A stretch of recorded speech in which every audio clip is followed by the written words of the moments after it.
bien? Très bien, merci. Beaucoup de personnes sur Internet m'ont demandé de parler de dépendance affective. D'abord, pour toi, ça veut dire quoi, être dépendant affectif? Ouais, je crois qu'il y a beaucoup de personnes qui sont prises dans cette problématique et dans ce challenge. La dépendance affective, c'est effectivement de dépendre de quelqu'un ou d'une situation. On parle souvent d'ailleurs d'autres personnes, mais ça s'applique aussi aux situations, on va voir ça après. C'est de dépendre de quelqu'un et de son approbation et de son retour positif pour se sentir bien. Ce qui implique que sans ça, je ne peux pas me sentir bien et que je deviens esclave de cette personne ou de cette situation pour mon bien-être. Et d'où ça vient exactement? Est-ce que c'est la conséquence de blessures personnelles qui remontent à l'enfance? Qu'est-ce qui peut provoquer ça? Déjà, je crois que tout le monde y est confronté d'une manière ou d'une autre. Il y a des degrés de dépendance affective, mais tant que tu n'as pas atteint vraiment un état de pleine réalisation, tu es dépendant affectivement de quelqu'un ou de quelque chose. Après, ça peut avoir plus ou moins d'impact sur ta vie, ça peut être plus ou moins dangereux, parce qu'il y a des cas où quand tu as une grande dépendance envers une personne qui en plus, elle, est dangereuse ou manipulatrice, ça peut faire des dégâts importants. Mais finalement, c'est qu'une question de degré. Et d'où ça vient? Ben, ça vient d'un manque. Ça vient toujours d'un manque d'amour, en réalité. Donc tant que je ne peux pas expérimenter moi-même cet amour profondément envers moi, ben, je vais dépendre d'autres situations pour le ressentir. Ça peut être de l'attention, ça peut être de la confiance en soi, de l'encouragement, ça peut être de l'approbation, ça peut être des réussites dans ma vie pour me sentir bien. Et finalement, c'est toujours une dépendance à ça. Et comment on sort finalement de ces moments de dépendance affective ou de vulnérabilité affective? Qu'est-ce qu'on peut faire? Ouais, déjà, en prendre conscience, c'est la première étape, parce que tant que je ne prends pas conscience que je suis dépendant de quelque chose, bah, je vais reporter ce comportement tout le temps, de manière inconsciente, et donc je ne pourrai pas m'en sortir, et je vais chercher des solutions encore à l'extérieur, alors que comme d'habitude, les solutions sont à l'intérieur. Donc si ça me fait souffrir, ça me donne l'opportunité de regarder à l'intérieur et de creuser qu'est-ce qui amène cette souffrance. Et donc la réponse est toujours le manque d'amour. À toutes ces questions, la réponse est toujours le manque d'amour. Et ensuite, en partant de là, je vais commencer à mettre un plan d'action, véritablement, pour apprendre à me combler moi-même d'amour, à poser des actions, d'être capable de me faire du bien moi, sans dépendre de quelqu'un d'autre ou d'une situation en particulier. Donc l'étape indispensable, c'est de passer par une introspection. C'est l'observation. C'est toujours l'observation d'une situation, et ensuite il y a l'étape d'accepter cette situation, de ne pas la nier, et ensuite de l'assumer. Et comment tu l'assumes? Comment on développe tout seul l'amour pour soi? Comment ça se cultive? Ça va être vraiment, ça va dépendre de chaque personne, parce que chaque personne va avoir des stratégies différentes. Mais par contre, ce que je vois en point commun, c'est la solitude. Quelque part, on est obligé de passer par la solitude, et peu importe quelle étape de ta vie ou quel challenge t'amène à la solitude, tu vas l'expérimenter d'une manière ou d'une autre.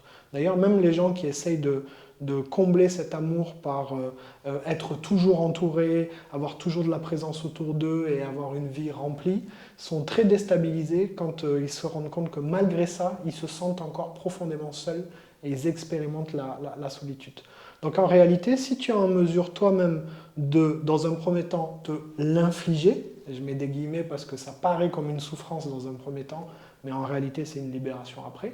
Et si tu es incapable de trouver cet équilibre et donc de te l'infliger pendant certains moments de ta vie ou certains moments dans ta semaine, tu vas progressivement trouver cet équilibre et tu vas te rendre compte que dans cette solitude, je me sens bien.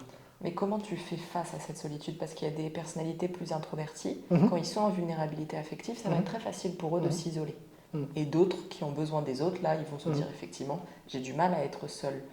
Mais c'est pas forcément le fait de t'isoler qui t'apporte des solutions. Oui, parce que dans le premier cas que tu dis, c'est pas de la solitude, voilà, c'est un recroquevillement sur soi, c'est une fuite. Et donc là, la solitude est vécue comme de la souffrance parce que c'est encore je manque de quelque chose. Je suis seul, mais en fait c'est parce que personne ne m'aime.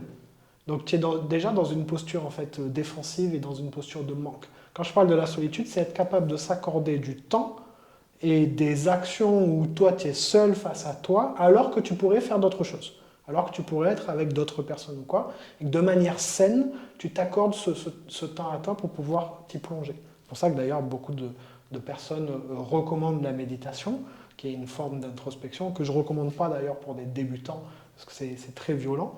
Mais en tout cas, c'est un vrai moment de solitude où il n'y a pas d'autres éléments extérieurs qui viennent te raccrocher et t'apporter ce bien-être. Et au-delà de dégager du temps pour être seul, qu'est-ce que tu fais Mhm. une fois que tu t'octroies ce moment de solitude? Est-ce que c'est là d'écouter des envies d'activité qui te viendraient comme ça? C'est ça, et c'est d'abord se plonger dans la solitude pour pouvoir observer clairement.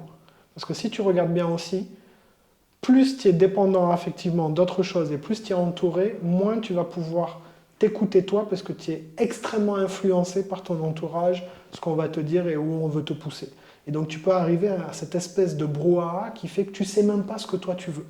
Donc la solitude te permet de te ressourcer, te retrouver toi pour voir clairement qu'est-ce qui vient de toi et qu'est-ce qui vient des autres. C'est pour ça que c'est nécessaire en termes d'équilibre. Et donc, à chaque fois que tu vas pouvoir identifier ce qui vient de toi et que tu vas poser des actions en ce sens, tu développes ta confiance en toi, tu développes ton équilibre, tu développes ton indépendance. Est-ce qu'il n'y a pas des âges où ça peut être risqué de faire cet élan vers la solitude? Je pense peut-être à des adolescents qui seraient très vulnérables ou des jeunes adultes qui ont une première expérience de vie très forte et qui sont vraiment dans un état de fragilité. Pour l'adolescent, ouais, c'est plus compliqué parce qu'il est dans le moment justement où il va chercher des rapports avec les autres. Il va se construire dans le rapport avec les autres, dans les premières relations amoureuses, amicales, sa place dans le groupe, tout ça. Donc à ce moment-là, et d'autant qu'il va être extrêmement jugé s'il est seul et il va être reclus. C'est pas forcément la meilleure période, mais par contre, il y a intuitivement beaucoup d'adolescents qui en ont besoin et qui l'acceptent et qui l'assument.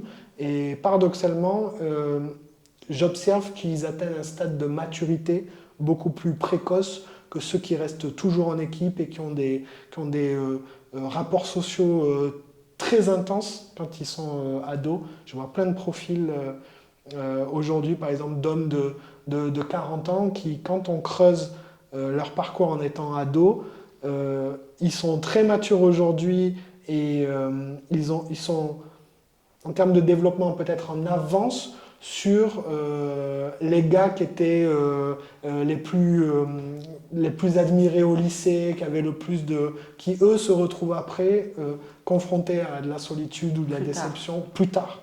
Est-ce que ça veut dire que c'est inévitable de le traverser ou plus tu vas développer cette paix avec toi et moins tu y seras sensible?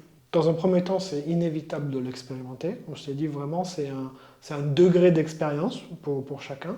Et jusqu'à vraiment une vraie expérience de plénitude, tu seras dépendant affectivement d'autres personnes ou de situations en fait, qui t'apportent ce bien-être. Donc tu seras toujours dépendant de quelque chose qui est extérieur à toi. C'est très lié d'ailleurs à la santé mentale.